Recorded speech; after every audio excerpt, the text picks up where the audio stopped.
La suite, maintenant, il va être temps d'accueillir dans un instant quelqu'un à qui la passion pour l'aviation est venue dès son plus jeune âge, alors qu'il rêvait de pouvoir voler, repousser ses limites et relever de nouveaux défis. Il a d'abord fait une carrière de pilote de chasse dans les forces aériennes suisses. Ensuite, il s'est lancé dans l'aventure de l'entrepreneuriat. Il a créé 2 startups. Et puis en 2003, il fait la connaissance d'un certain Bertrand Piccard, psychiatre, aéronaute, qui a pour objet de pouvoir voler à travers le monde en utilisant seulement des énergies renouvelables. C'est alors que va donc naître Solar Impulse, le premier avion solaire dont l'envergure, tenez-vous bien, est plus grande que celle d'un avion long courrier. En tant que PDG et cofondateur, il en a supervisé l'ensemble de la construction. Et c'est donc en 2016 que Bertrand Piccard et Arnaud Borschberg André Borschberg vont achever leur tour du monde en avion solaire. Ils ont parcouru 40 000 km sans aucune goutte de carburant, ce qui était une première dans le monde de l'aéronautique. Dans un instant, donc, André Borschberg, interviewé par Arnaud Schwartz, le directeur de l'Institut de journalisme de Bordeaux-Aquitaine. Mais avant cela, je vous propose d'embarquer à bord de Solar Impulse avec lui et Bertrand Piccard. Je réalise peut-être pas encore que je vais monter dans cet avion puis qu'on va vraiment démarrer.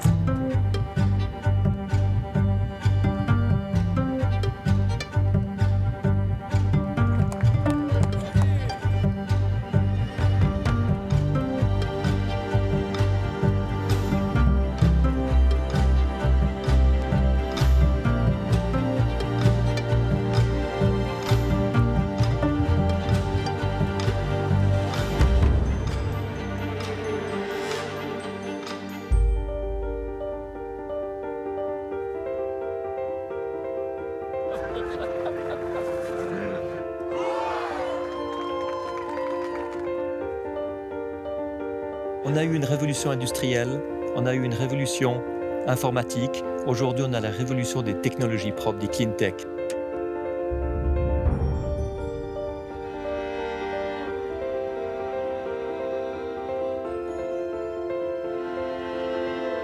Mon but, c'est évidemment de mettre ce projet à disposition de tout le monde en montrant que l'impossible est réalisable.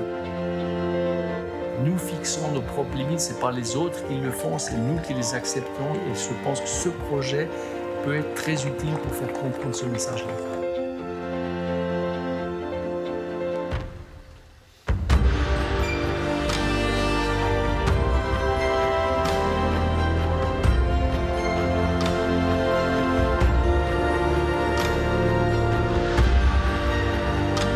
This is our first commercial application bringing our electric propulsion technology to the world of aviation. And now we have really taken it further. André has an airplane that can be commercialized, that all the pilots can use. So you see, it's not experimental anymore. It's not a dream, it's not an idea. It's something really practical. We're doing it and everybody can take advantage of it.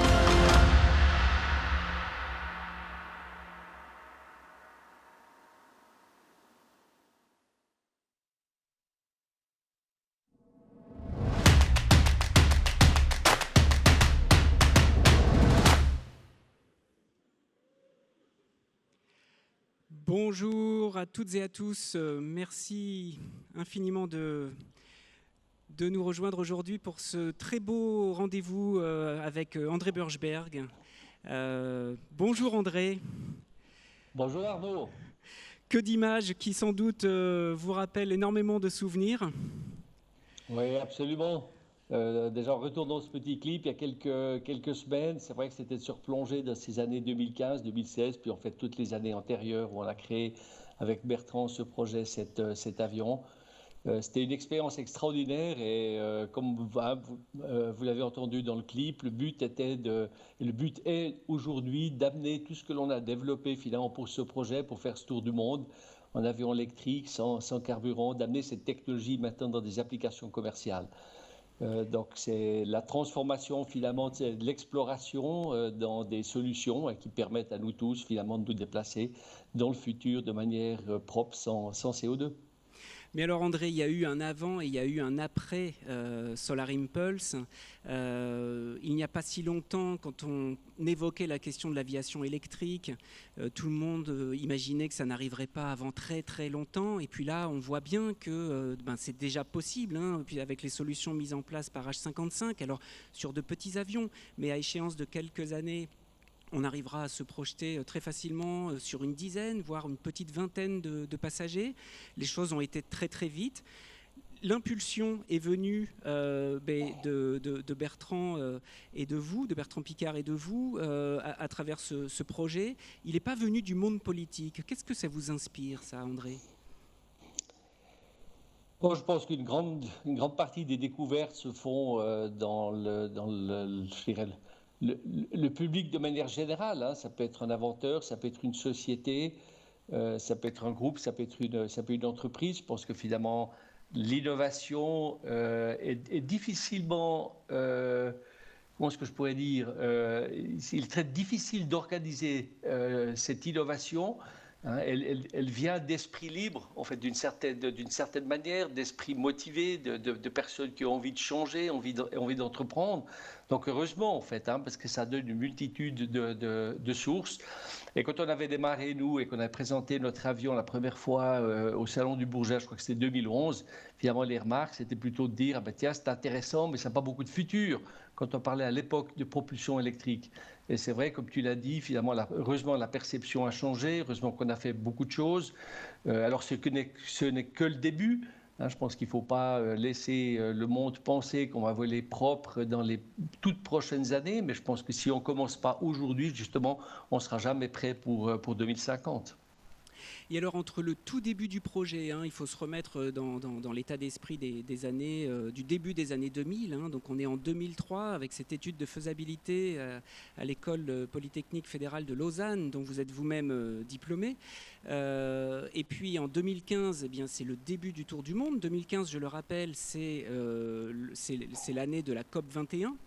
Est-ce que entre 2003 et 2015, vous avez eu avec Bertrand Piccard la sensation d'une vraie prise de conscience sur les questions écologiques qui a peut-être aidé aussi un peu le projet à progresser, ou est-ce que les choses vous ont paru quand même très très lentes du côté des décideurs politiques ? Non, c'est intéressant que tu poses la question parce que je me souviens que c'était peut-être quelques années déjà après le début, donc le début 2003, donc vers 2006, 2007, je m'étais posé la question, finalement je m'étais dit, tiens, j'espère qu'on ne sera pas trop tard avec notre projet finalement, et que le monde n'aura pas changé en fait tellement que l'on viendra un petit peu après que les choses soient déjà faites. Et puis finalement, cette crainte s'est avérée bien évidemment pas du tout réaliste. Non, je pense que malheureusement, je pense le monde a peu changé. Alors, ce qui a changé aujourd'hui, c'est que on a une meilleure perception de l'urgence. Ah, on a un petit problème de connexion. Alors, en attendant que la connexion s'arrange, peut-être rappeler effectivement, au-delà de ce qui a été dit tout à l'heure pour présenter André Burschberg, donc avec un profil très très particulier, hein, d'ancien pilote militaire, passionné de sport aéronautique, pilote d'hélicoptère également, et puis qui a ensuite mené toute une partie de sa carrière dans l'entrepreneuriat. Et la rencontre en 2003 avec Bertrand Piccard est en fait une sorte d'alignement de planète pour André Burschberg, puisque toutes les compétences qu'il a pu acquérir dans sa vie professionnelle, tout à coup, lui servent.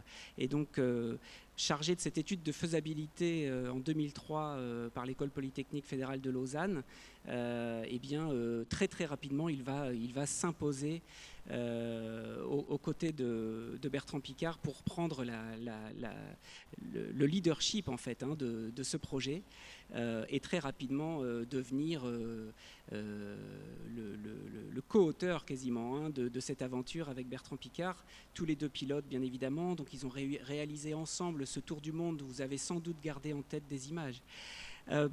Eh bien André, on vous a retrouvé, oui. Voilà, oui, je ne sais pas quand est-ce qu'on s'est perdu, l'image a disparu chez moi.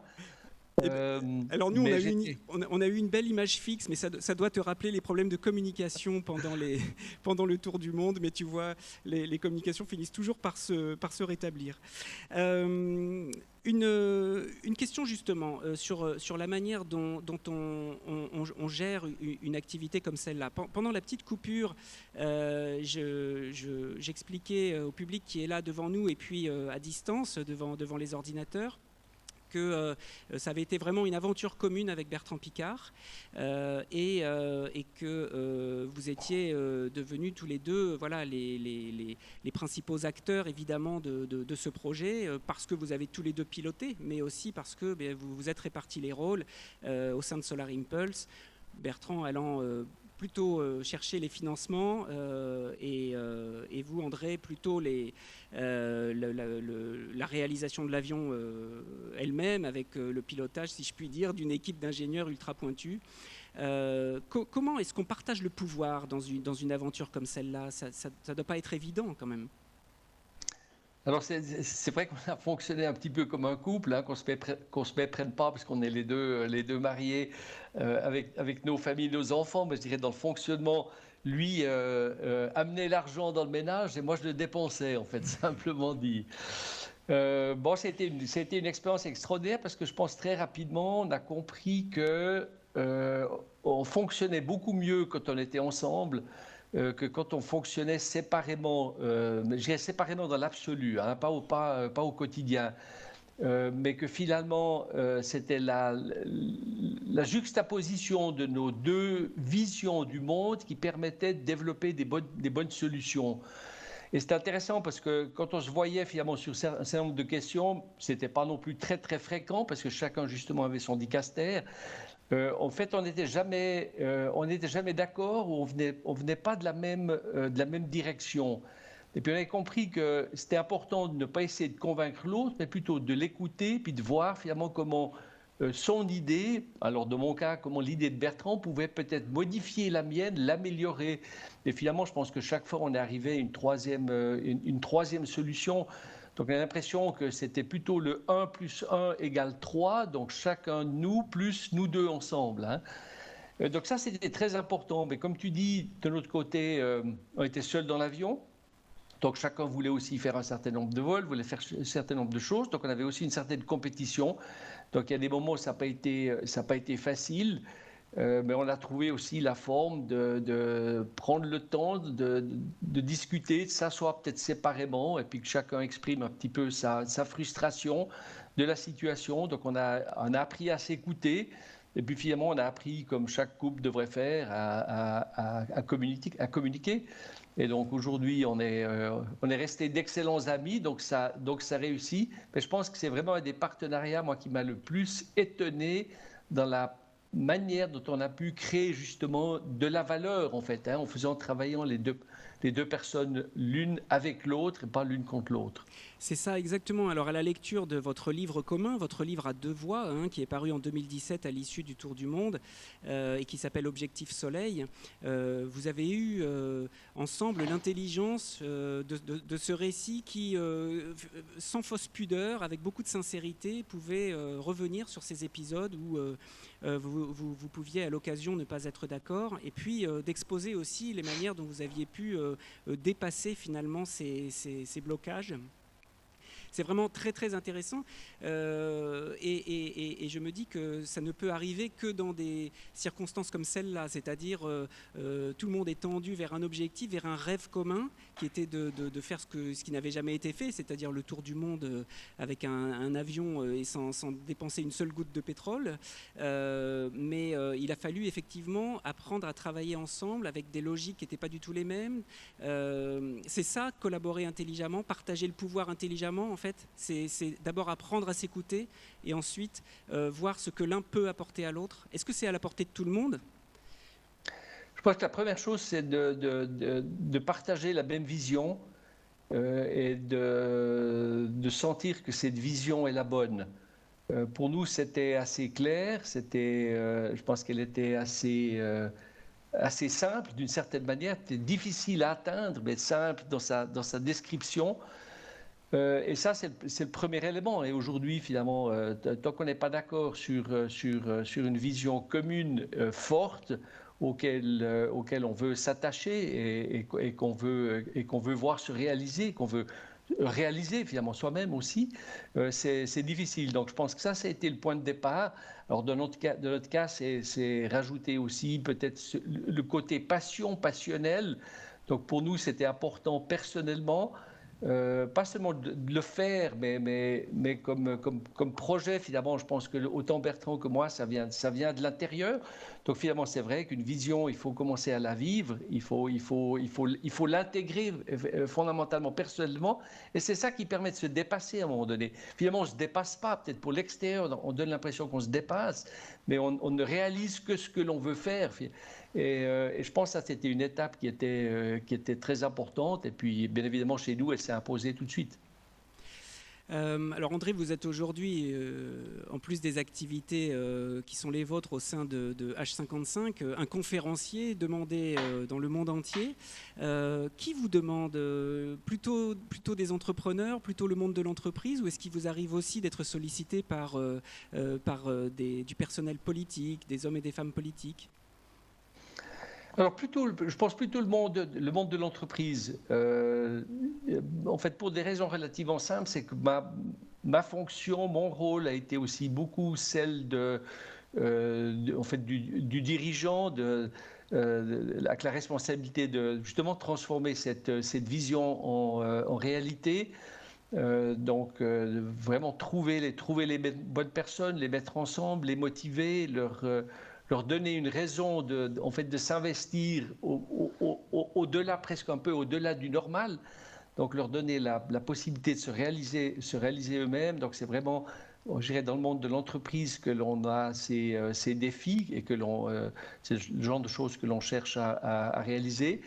Par contre, aujourd'hui, finalement, je fais beaucoup de choses, et ce qui m'intéresse aussi beaucoup avec la jeunesse, avec les écoles d'ingénieurs, et puis de temps en temps aussi avec des personnes plus jeunes, parce que finalement, ce sont des gens qui cherchent beaucoup leur chemin.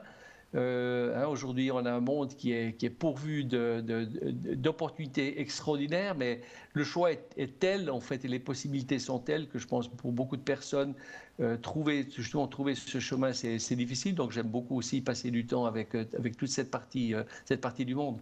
Alors on va y revenir d'ailleurs, on ne vous laissera pas partir sans donner quelques conseils à cette jeunesse qui à son tour veut réaliser de belles et grandes idées. Mais je vous posais la question du personnel politique, parce que quand on a réalisé ce que vous avez réalisé avec l'idée vraiment, voilà, de donner corps à un rêve, faire quelque chose qui n'avait jamais été fait, s'organiser pour, organiser des équipes pour, etc. Donc tendu par cet objectif. Est-ce que de temps en temps, il arrive à l'André Burschberg citoyen de se dire, en écoutant, en voyant la manière dont se déroule la vie politique et l'action publique, est-ce qu'il vous arrive de temps en temps de vous dire, mais c'est pas possible, ils n'ont pas encore compris qu'il fallait pas faire comme ça. Est-ce que ça vous arrive ?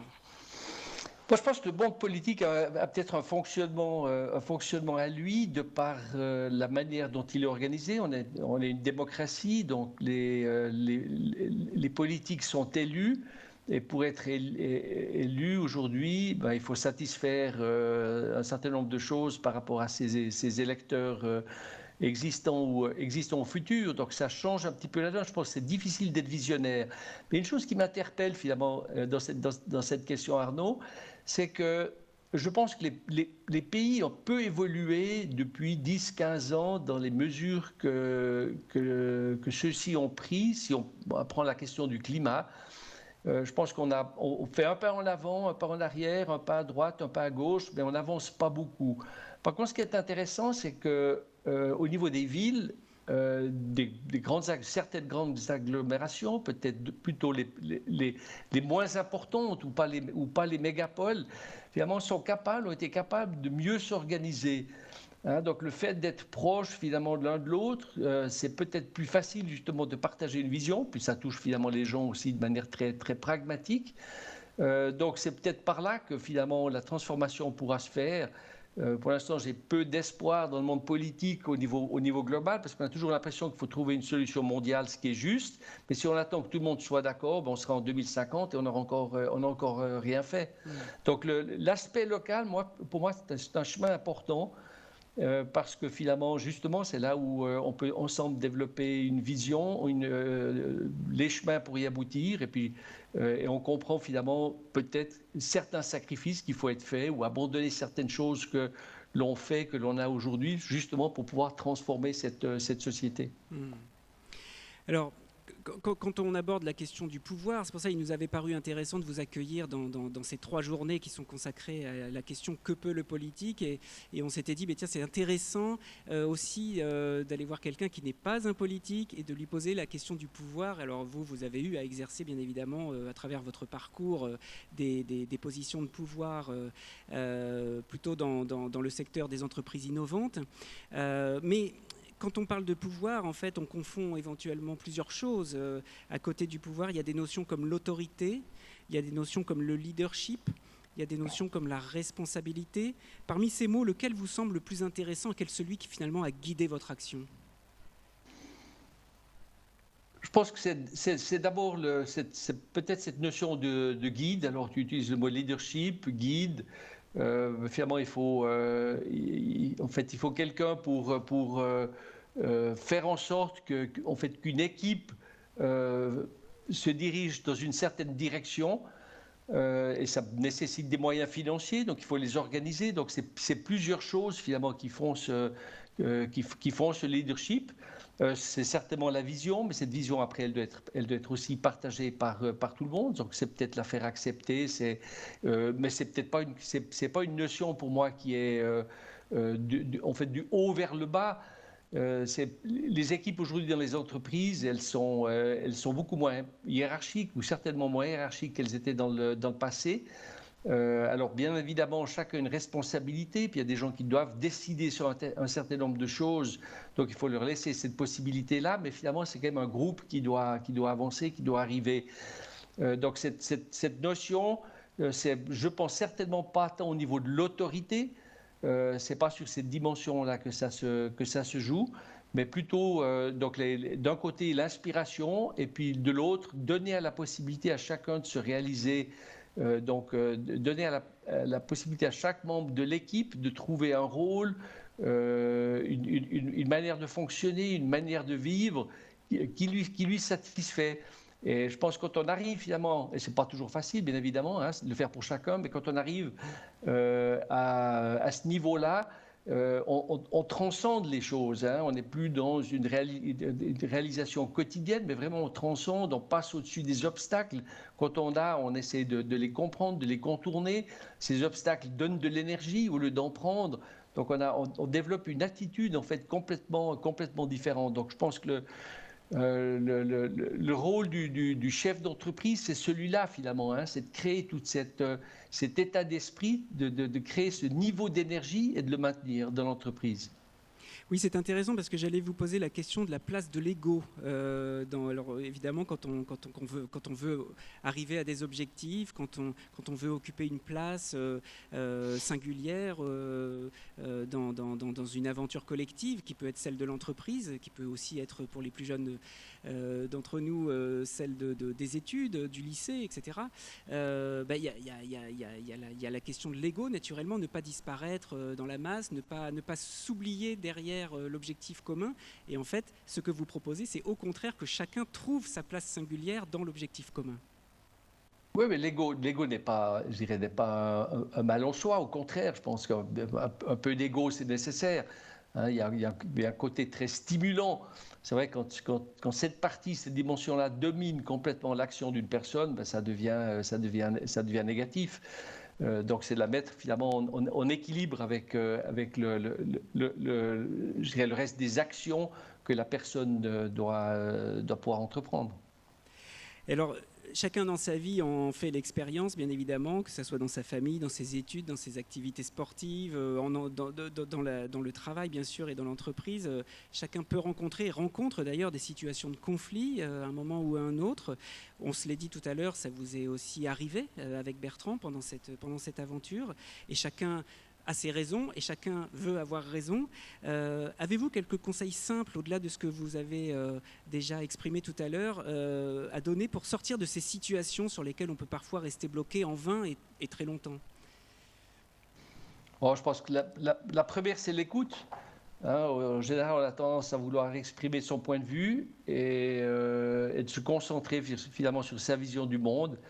Et si on arrive à prendre un tout petit peu de temps et d'écouter ce que l'autre partie finalement essaye d'exprimer, d'écouter, en fait, pas seulement de l'enregistrer, mais de l'écouter, de le comprendre et puis de voir finalement comment cette vision du monde différent peut changer sa propre vision et comprendre peut-être mieux finalement d'où vient la personne, pourquoi elle s'exprime comme ça. Les mots, malheureusement, sont utilisés où on pense qu'on a la même compréhension de chaque mot, mais souvent, ce qui est derrière finalement est complètement différent. Donc là, c'est vraiment une partie cette partie d'écoute, je pense qu'elle est essentielle. Et on ne fait pas assez, et on peut que s'améliorer dans ce domaine-là. Alors, il y a dans cette salle et donc à distance, par ailleurs, beaucoup de jeunes qui vous regardent aujourd'hui. C'est très bien, puisque vous avez dit vous-même tout à l'heure votre envie d'échanger avec la jeunesse aujourd'hui. Donc, ils ont 16 ans, 18 ans, certains sont un peu plus âgés, sont étudiants. Et beaucoup ont sans doute envie d'entreprendre à leur tour. C'est une génération évidemment très concernée par toutes les questions liées au changement climatique et à la préservation de la planète. Qu'est-ce que vous aimeriez leur dire d'essentiel, en fait, qui leur soit vraiment utile avant qu'ils ne se lancent? Je pense que si quelqu'un a le désir d'entreprendre, il faut absolument qu'il le fasse.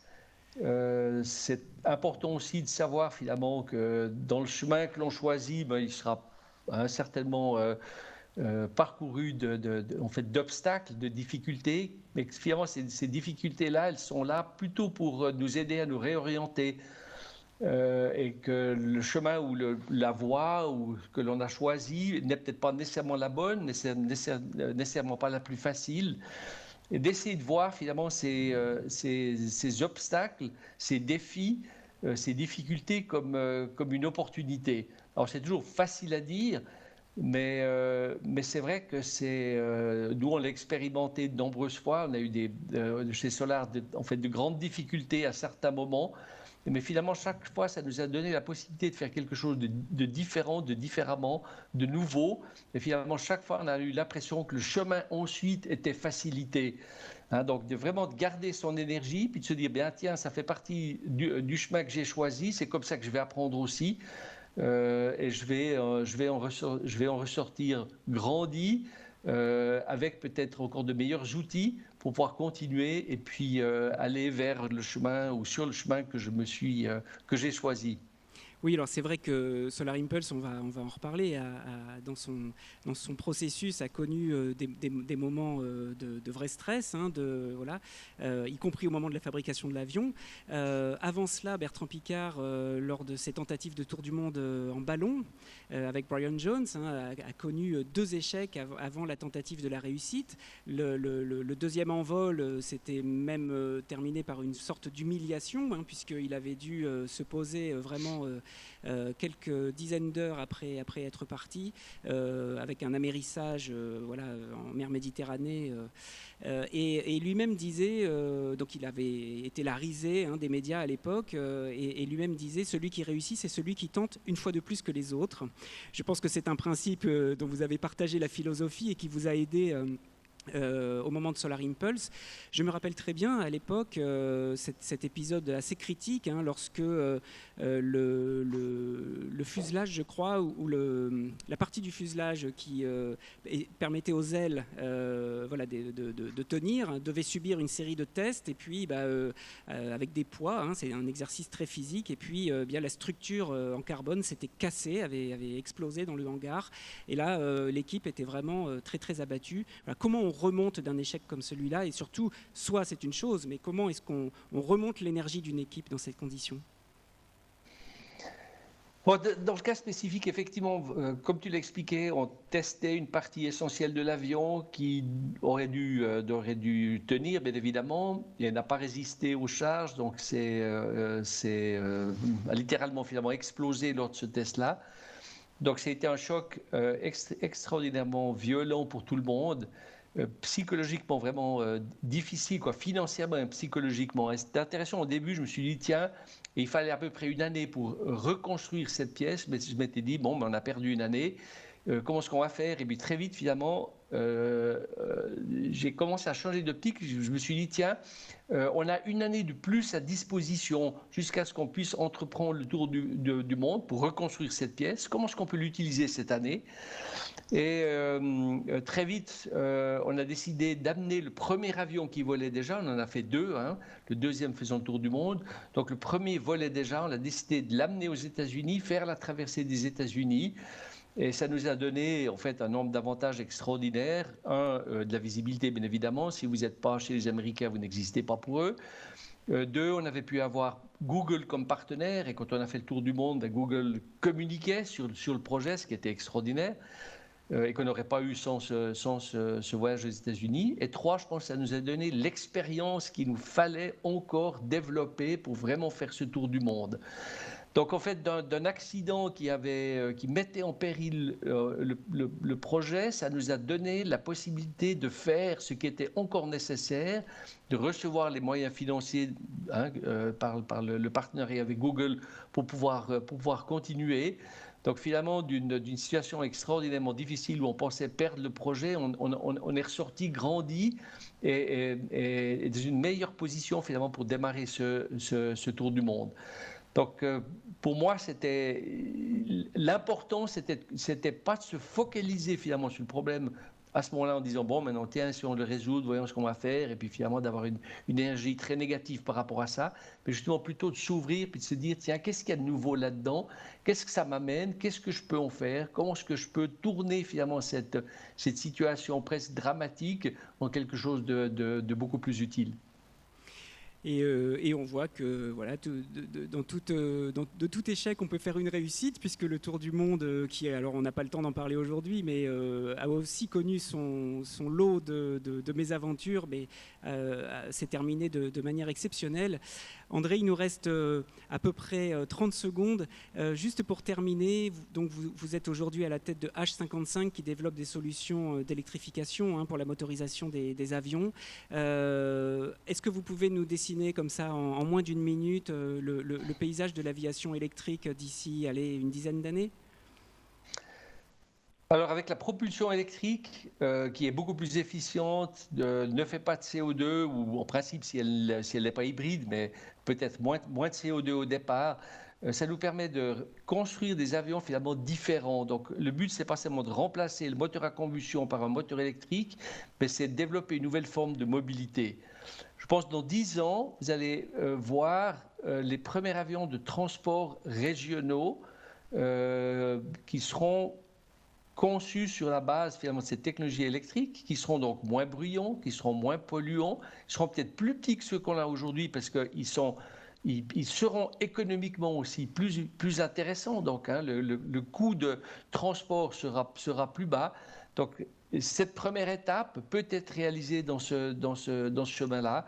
On est en train d'électrifier des avions de transport régionaux déjà au Canada, qui sont les hydravions qui font le transport des personnes entre Vancouver et les îles. Alors c'est encore des vols qui sont très courts, mais qui seront électriques à partir de 2023. Formidable. Et bien, merci pour cette leçon d'espoir et surtout d'attitude positive face à l'échec. Merci infiniment André. Et donc bonne continuation bien évidemment. Et on souhaite vous revoir peut-être lors d'un prochain salon du Bourget avec des avions électriques tout à fait innovants. Merci. Merci infiniment. Avec grand plaisir en tout cas. Tout le meilleur pour ça. Au revoir Arnaud. Merci André Borschberg et merci Arnaud pour cet entretien avec lui. Merci beaucoup.